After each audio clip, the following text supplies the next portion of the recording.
हरि शरणम श्री सद्गुरु भगवान की जय हो। ओम पूर्णामदः पूर्णमिदं पूर्णात् पूर्णमुदच्यते पूर्णस्य पूर्णमादाय पूर्णमेवावशिष्यते।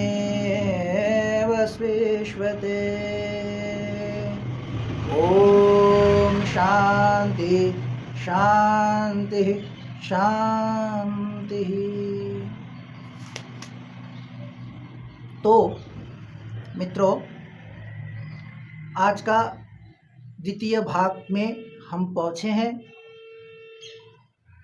विशिष्ट वैदांतिक सदानंद योगेंद्रकृत आचार्य सदानंद योगेंद्रकृत जो वेदांत सार चल रहा है, उसके विषय में आज हम आलोकपात करेंगे और यही इसका द्वितीय भाग।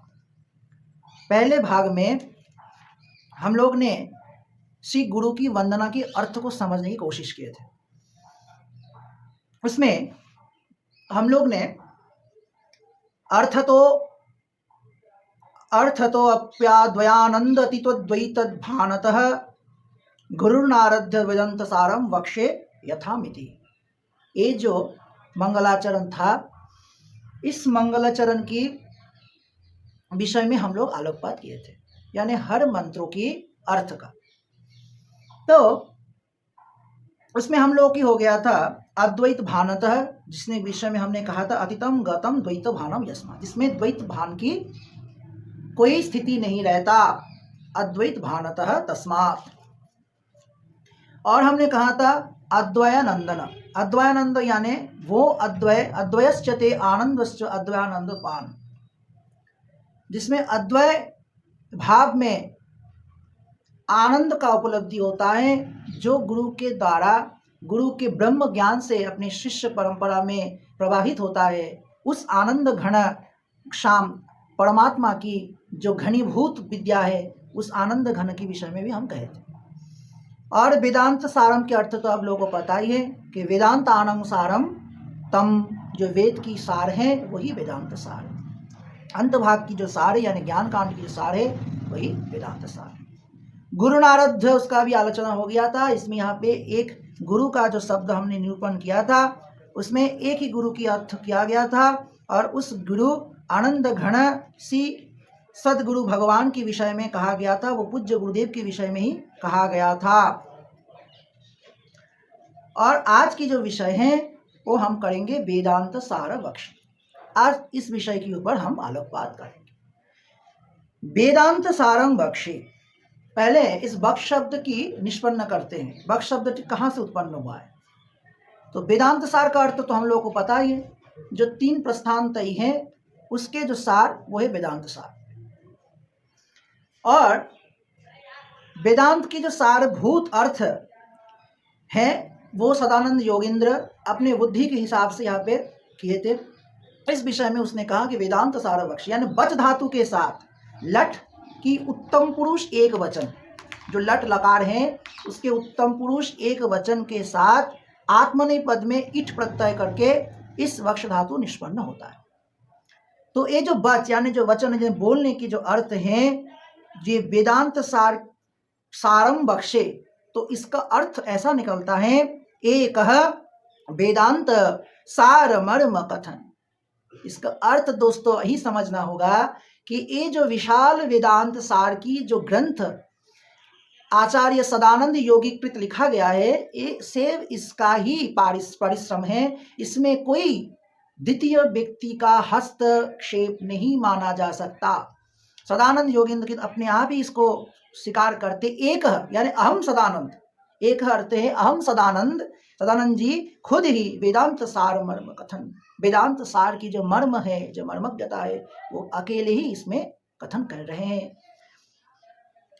तो वेदांत सार जो बोधक शब्द हैं वो प्रयोगानुकूल भविष्यकालिक कृतिमान है, यानी भविष्य काल में जो ग्रंथ रचना होने के लिए प्रारंभ लिया जा रहा था, उसी की समय सदानंद जोगिंद्र जी ने इसका अर्थ कहले दिया था कि मैं भविष्य काल में जो वेदांत सार रचना करने जा रहा हूँ उसमें से मेरा ही समस्त प्रकार की लिखित परित कर्म मेरा ही है। इसमें कोई दूसरा आचार्य या दूसरा लेखक या ग्रंथकार इसमें शामिल नहीं है। इसका अर्थ तो हम लोग अब समझ गए कि वेदांत सार वक्ष की अर्थ है कि उसने जब ग्रंथ रचना किए तब ग्रंथ की मंगलाचरण में खुद ही कह दिए कि वेदांत सारम वक्ष एक ही अहम सदानंद जोगिंद्र खुद ही इसका रचयिता है। तो इस विषय में अब हम लोग का क्लियर हो गया, जो हम पूरा मंत्र पढ़े थे इसका विषय में क्लियर हो गया। अब वेदांत सार की वेदांत सारम वक्षे, इसके ऊपर हम थोड़ा आलोकपात करेंगे। कहते हैं कि वेद की जो शब्द अर्थ है, इस अर्थ की विद धातु से उत्पन्न होती है और इसका जो अर्थ होता है, यानी वेद एक शब्द राशि है जिसका अर्थ है मनुष्यों की अनिष्टों की निवृत्ति। जो मनुष्य की अनिष्ट जिस ग्रंथ में या जिस चलंत ग्रंथ में जहाँ पे भगवान का स्वरूप अक्षर ब्रह्म में जहाँ पे भगवान की स्वरूप है वो है वेद। भगवान परमेश्वर की अक्षर ब्रह्म स्वरूप है वेद, जहाँ पे अक्षर ही ब्रह्म है। हर प्रत्येक अक्षर ही एक ब्रह्म है। उस अक्षर में कहा जा रहा है कि वो हर अक्षर मनुष्यों की हर कष्टों की निवृत्ति करने की कारक है और इष्ट प्राप्ति की सहायक है। तो ऐसा जो अर्थ कर रहा है इसका अर्थ ही वेद, यानी ये जान लो, ये विद्यते, ये जान लो कि वेद की अर्थ ही है कि हर प्रकार की मानव जाति की अनिष्ट निवृत्ति करने के लिए और इष्ट की सिद्धि करने के लिए परम पुरुष परमात्मा ने वेद को रचा था। अब पहले दिन हमने कहा था कि जो नास्तिक दर्शन है उसमें कहते हैं कि वेद किसी ईश्वर की सृष्टि नहीं है, वेद पौरुषेय है। और जो आस्तिक दर्शनवादी था उसमें से जो मीमांसा, न्याय, पूर्व मीमांसा, उत्तर मीमांसा, न्याय, वैशेषिक, सांख्य, योग, ये जो दर्शन जो चले थे, ये समस्त दर्शन ये मानते थे कि ये जो दर्शन है ये परमात्मा परम पुरुष से रचा हुआ है। तो प्रश्न उठ कर दिया नास्तिकों ने, अगर वेद अगर स्वयं प्रकट हुआ है, वेद अगर ईश्वर की द्वारा लिखित हुआ है तो कैसे? आप लोग खुद ही कहते हो कि परमात्मा ब्रह्म है, परमात्मा कोई साकार नहीं है, तो कैसे वेद को उस ब्रह्म ने लिख दिया? ये नास्तिक दर्शनवादी ने आस्तिक दर्शन को पूछ रहा है कि अगर आस्तिकवादी आप लोग बोलते हो कि वेद निराकार ब्रह्म है, वेद अपौरुषीय है, तो वेद कैसे लिख दिया ईश्वर ने, जो खुद साकार ही नहीं है, जिसका हाथ नहीं है, पैर नहीं है, वो कैसे लिख दिया? तो इसके बारे में जो आस्तिक दर्शन की जो प्रज्ञा और भविष्य के दृष्टा जो त्रिकालदर्शी जो ऋषियों थे, वो सांख्य का, न्याय का, वैशेषिक का, पूर्व मीमांसा और उत्तर मीमांसा का जो बड़े बड़े जो आचार्य थे, उस आचार्य यानी प्रवक्ताओं ने इसका मत खंडन किया। उसने मत को खंडन करते हुए उसने बहुत सुंदर तरीके से कहा कि भगवान ईश्वर ने इस सृष्टि को रचा और जो सृष्टि पहले नहीं था वो सृष्टि भगवान की कल्पना में थी। यानी जैसे एक बीज में भविष्य की महिरू की संभावना रहता है, वैसे ही विराट रूप पुरुष की मन मस्तिष्क में, जहन में सृष्टि की कल्पना पहले से ही रचा था। जैसे मानो कोई चित्रकार अपनी मन से कहीं कहाँ पे पेड़ उगा देता है, कहीं कहाँ पे पर्वत उगा देता है, पर्वत के पीछे एक सुंदर सा उदीयमान सूर्य दिखा देते हैं, पर्वत की नीचे की ओर नदी दिखा देते हैं, सागर दिखा देते, वनराशि दिखा देते। अपने अपने जितना उसका मनन चलता है वो अपने चित्रपट में चित्र करते जाते और वही चित्र जब समाप्त होकर सामने आते हैं तो एकदम लगता है जैसे एक चित्र कोई किसी ने पहले से बना के रखा था, कोई मनुष्य की सृष्टि नहीं। वैसे ही भगवान ने जब सृष्टि को रचा तब किसको तब मालूम ही नहीं था कि ये सृष्टि ऐसा भी हो सकता है, ऐसा भी संभव है। तो मंत्रों में ऐसे ही कहा जाता है, तो पूर्ण है, जो पूर्ण है, जो सक्षम है, जो सामर्थ्य है, उसके लिए क्या असमर्थ है, उसके लिए क्या असंभव है, वो तो सब कुछ कर सकते हैं। तो ऐसे बात कहते हुए ये जो आस्तिक दर्शन की जो आचार्य जुगन थे, जो प्रवक्ता गण थे, उसने ऐसा कहा कि श्रीमन भगवान, श्रीमन ईश्वर स्वयं ही सृष्टि के आदि काल में स्वयं ही उपदेष्टा बने और स्वयं ही उपदेश ग्रहिता बने। कितना सुंदर प्रसंग यहाँ पे ये लोग कह रहे हैं कि भगवान खुद ही उपदेष्टा बने और खुद ही उपदेश ग्रहिता बने, यानी उपदेष्टा यानी खुद ही उपदेश दे रहे हैं और खुद ही उपदेश यानी उपदेश को सुनते हुए शिष्य की भांति ग्रहिता बन गए। श्रीमद् भागवत गीता में ये आता है कि भगवान अर्जुन से कह रहे हैं कि ना जाने कितने जन्म अर्जुन हमने और तुमने लिए हैं, पर फर्क इतना है, हमें पता है, तुम्हें पता नहीं है, क्योंकि हम जाति स्मर हैं, इसीलिए हमें पता है, तुम्हें पता नहीं है। इसीलिए ऋषियों ने कहा कि कितने रूप में न भगवान आए और भगवान ने इसको ज्ञान उपदेष्टा की तरह इसको बांटे। यहाँ पे ये अर्थ समझने का जरूरी है कि कितने कल्प न बने और कितने कल्प में भगवान अपने विराट रूप पुरुष में इस सृष्टि का रचना किए। और हर कल्प में भगवान ब्रह्मा को क्यों जन्म देते हैं? ब्रह्मा ही भगवान है, शिव ही भगवान है, नारायण ही वही भगवान की, यही ईश्वर की रचना है। यानी हम जिस भगवान विष्णु को, जिस भगवान ब्रह्मा को और जिस प्रलयंकारी रुद्र को भगवान कहते हैं, वो सब ईश्वर परमात्मा परम पुरुष कृष्ण की ही स्वरूप है। उसके विराट रूप से ही उस सबको उत्पन्न हुआ है। ये जो प्रकृति की सूर्य चंद्र जितने कुछ देख रहे हैं वो सब कुछ भगवान की ही इच्छा से ही उत्पन्न हुआ है। तो कहा जा रहा है, वो आस्तिक प्रवक्ता ने कहा कि भगवान स्वयं उपदेष्टा बने, यानी भगवान स्वयं नारायण रूप धारण करके, विष्णु रूप धारण करके अपने नाभि कमल से उत्पन्न प्रजापति ब्रह्मा को वो वेद का ज्ञान सुनाया, वेद मंत्रों का उच्चारण सुनाया। इस मंत्रों से भगवान की मंत्र जब ब्रह्मा की कर्ण में गोचर हुआ तब वो उपदेश ग्रहीता बन गए और भगवान खूब उपदेष्टा बन गए। वही ब्रह्मा के हाथ में चारों वेद में आमनय रह के श्रुति के रूप में भगवान ब्रह्मा के हाथ में रहे। बाके बाद में चल के कितना ऋषि परंपरा आए, कितना कल्प आए और उस हर ऋषि परंपरा में ऋषियों ने उस वेद को ब्रह्मा से लिया, श्रुति के हिसाब से लिए और वेद में अपने आप प्रणन करते चले गए। जो पूर्व मीमांसा का जो ऋषि है जैमिनी कहते हैं कि वेद अपौरुष है, वेद किसी पुरुष की द्वारा सृष्टि नहीं है। जो वैदांतिक है, जो बादरायण है, उस बादरायण जी ने भी कहा कि वेद अपौरुष है, ये किसी पुरुष के द्वारा निर्मित नहीं है, ये तो भगवान परम पुरुष ईश्वर की देन है, जो उसने खुद ही उपदेष्टा बना और उपदेश ग्रहीता बन के ये वेद की परंपरा को आगे चला। तो इसीलिए यहाँ पे गुरु की बात आ रही है, बाद में हम इसमें आलोचना कर रहे हैं कि इसी परंपरा से गुरु शिष्य परंपरा बना।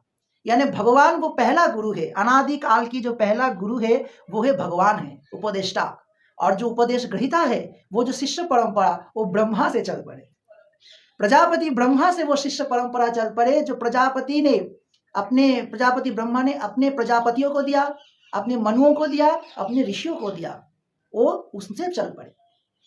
एक सुंदर उक्ति आ रहा है, उदयनाचार्य ने एक सुंदर उक्ति किया है आत्मविभव ग्रंथ में। कह रहे हैं वो, साम्यं जस्य निजं जगत्सु जनिते स्वादो ततः पालनम भुत्पत्ते कारणम हिताहित विधि व्यासेध संभावनम भूतोक्ति सहजा कृपा निरूपधियत्नस्तदर्थका तस्मै पूर्व गुरुत्वमाय जगतामिशाय पित्रे नमः।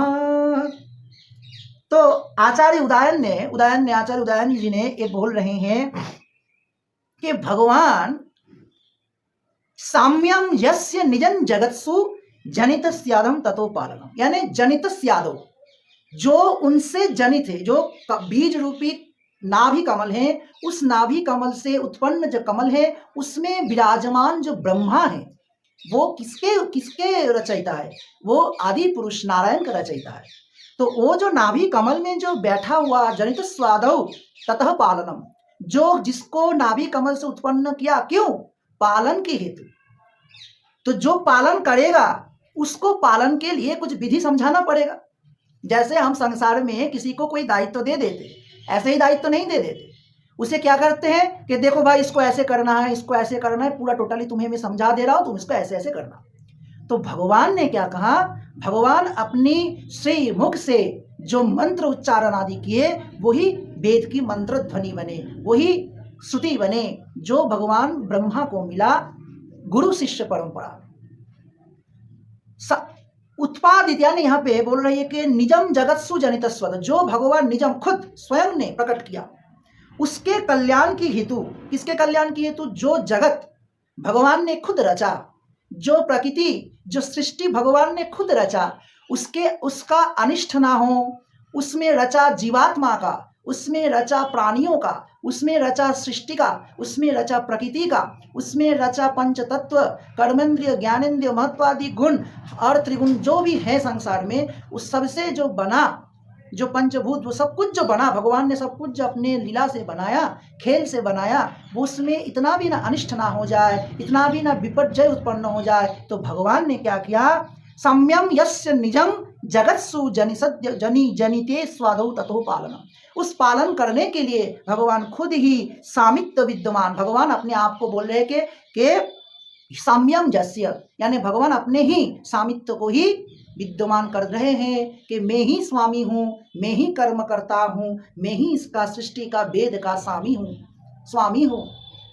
यानी nothing is ultimate in the world but one thing is ultimate, क्या?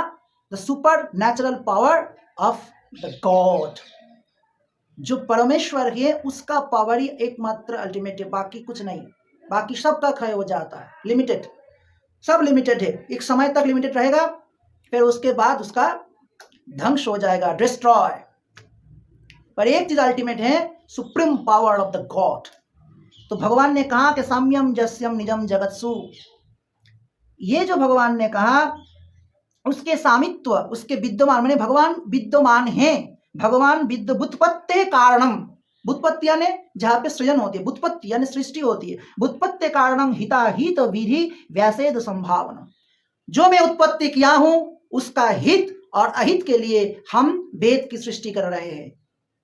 और ये वेद आगे चल के जो परंपरा कर्म का, जिसको कर्मकांड से स्वर्ग सुख यानी उत्तम फल की आशा है, वो कर्मकांड से स्वर्ग की लाभ करेगा, और जिसे मोक्ष की कामना है वो ज्ञान कांड की मार्ग में चल के ज्ञान कांड की ओर के परमात्मा को पा जाएगा, मोक्ष की लाभ हो जाएगा। पुनर्जन्म न विद्यते, उसका पुनर्जन्म ना होगा।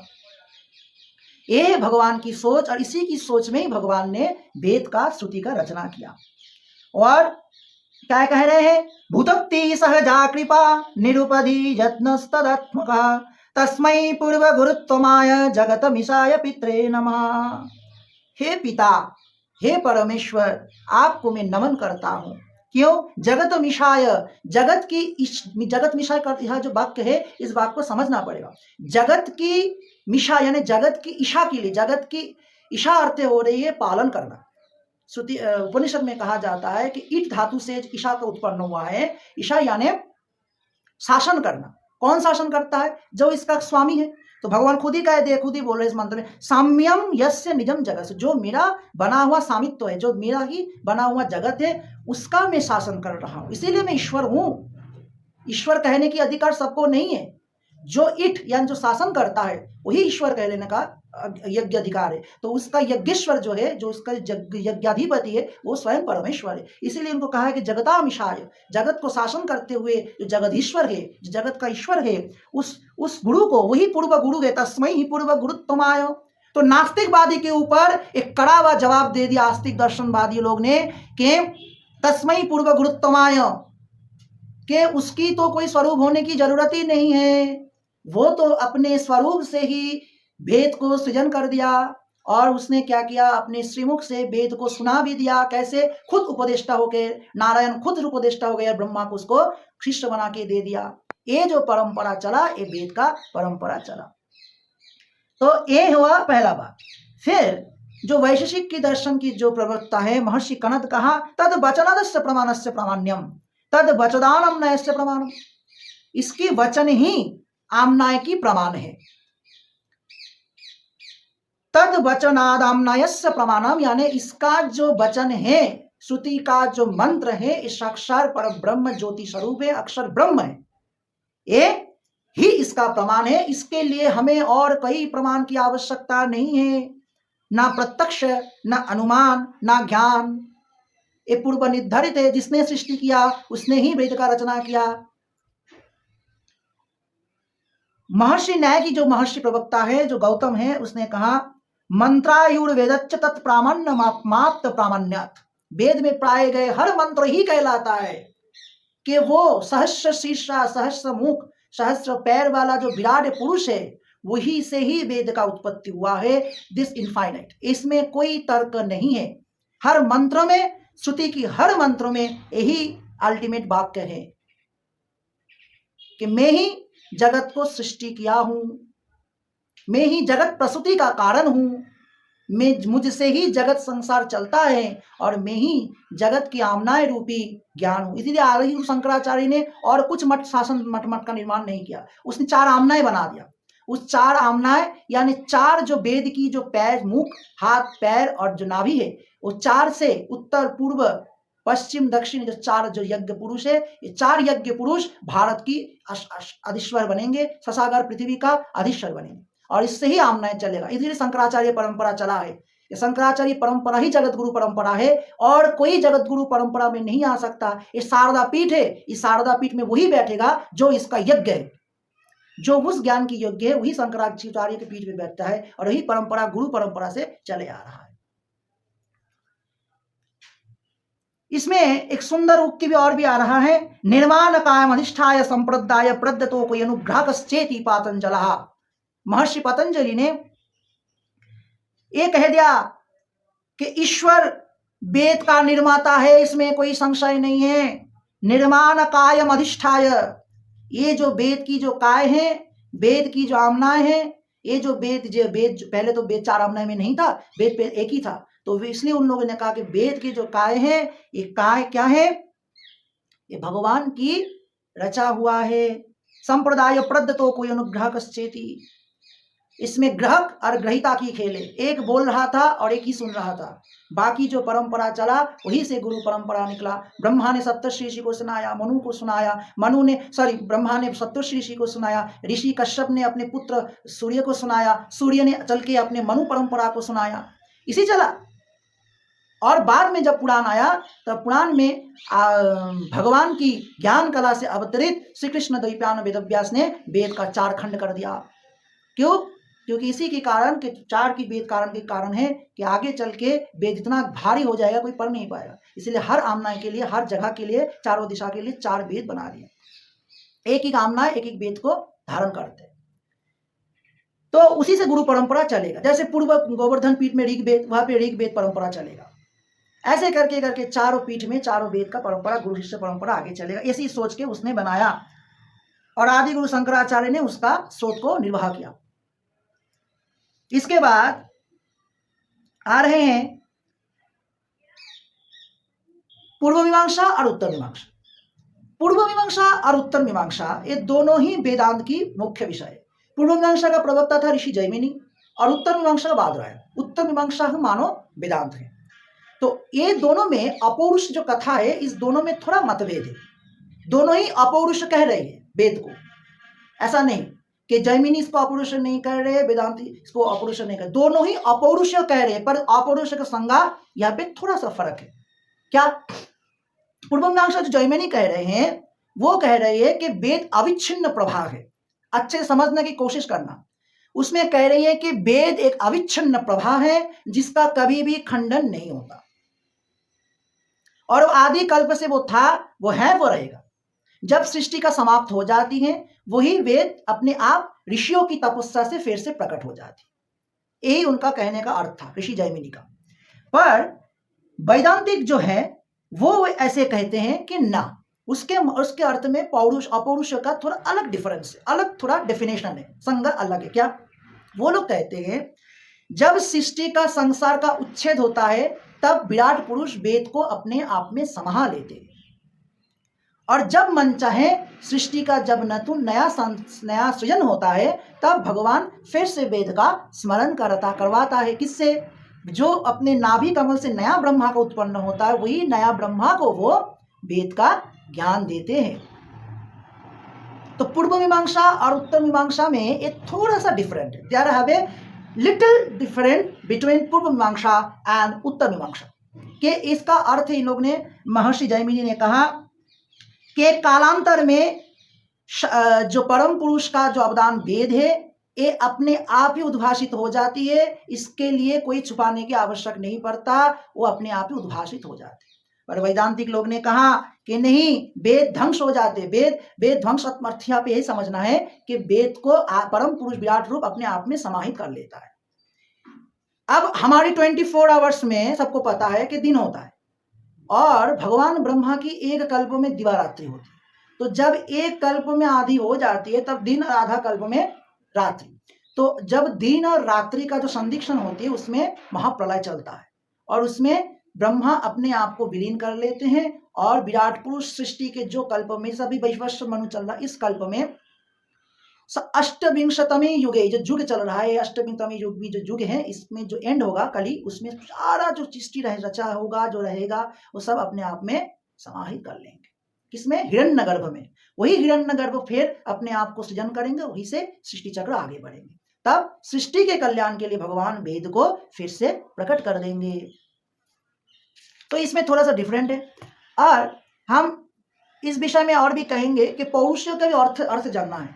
पौरुष का अर्थ वैदांतिक लोग जो कहते हैं, वो लोग कह रहे हैं हम करने योग्य हैं, इसको कर सकते हैं और इसको चेंज कर सकते हैं। ये जो सिम्टोमिक से ये जो चिन्ह है, ये पौरुष का लक्षण है। और जो अपौरुष है, नेवर बी चेंज्ड, किसी भी उपाय में इसको हम परिवर्तन नहीं कर सकते। यह है अपौरुष का ज्ञान। तो मंत्र ब्राह्मणयो वेद नामधेयम, मंत्र और ब्राह्मण से जो वेद का जो समष्टि है, हर वेद में अपना अपना मंत्र है, अपना अपना ब्राह्मण भाग है, और उसी ब्राह्मण भाग में अंत में उपनिषद है। तो वेद को बहुत सारे नाम से पुकारा जाता है। पहले वेद लिखा हुआ नहीं था, गुरु शिष्य परंपरा में चलता था। वही गुरु शिष्य परंपरा जो मैंने पहले कहा, जो नास्तिकवादी का मत को खंडन किया कि भगवान खुद गुरु बने और अपने शिष्यों को, यानी उपदेश खुद ही अपने शरीर में ब्रह्मा को सृष्टि किया उपदेश सुनने के लिए, लाइक एज ए श्रोता, है ना, शिष्य, और खुद ही अपने शरीर में नारायण को सृष्टि किया अपने वेद को ज्ञान देने के लिए। तो इसके लाइन नाम पड़ा श्रुति, फिर अनुस्रव, श्रुति अनुस्रव, फिर हुआ त्रयी, फिर हुआ छंद, यानी वेद की जो 6 भाग है, शिक्षा, कल्प, निरुक्त, छंद, ज्योतिष, व्याकरण, ज्योतिष, ये जो 6 जो भाग है उसमें आती है त्रयी और छंद और आमनय, 4। फिर जब वेद को विभक्त किया गया फिर हो गया उसका नाम आमनय, और उसके बाद आया निगम, और उसके बाद आया आगम। तो निगम आगम ये भी वेद का ही नाम है। तो आज का रहा इतना ही वेदांत सार के विषय में। जो प्रस्थान त्रयी से हम वेदांत सार के आगे चलेंगे और आगे हमारी वेदांती क्लास को ले जाएंगे। आज के लिए इतना ही। सर्वे भवन्तु सुखिनः, सर्वे सन्तु निरामया। इस मंत्र के साथ मैं आज की इस उपनिषद का यह वेदांत का क्लास समाप्त कर रहा हूँ। श्री सद्गुरु भगवान की जय हो। ओम शांति, ओम शांति, ओम शांति।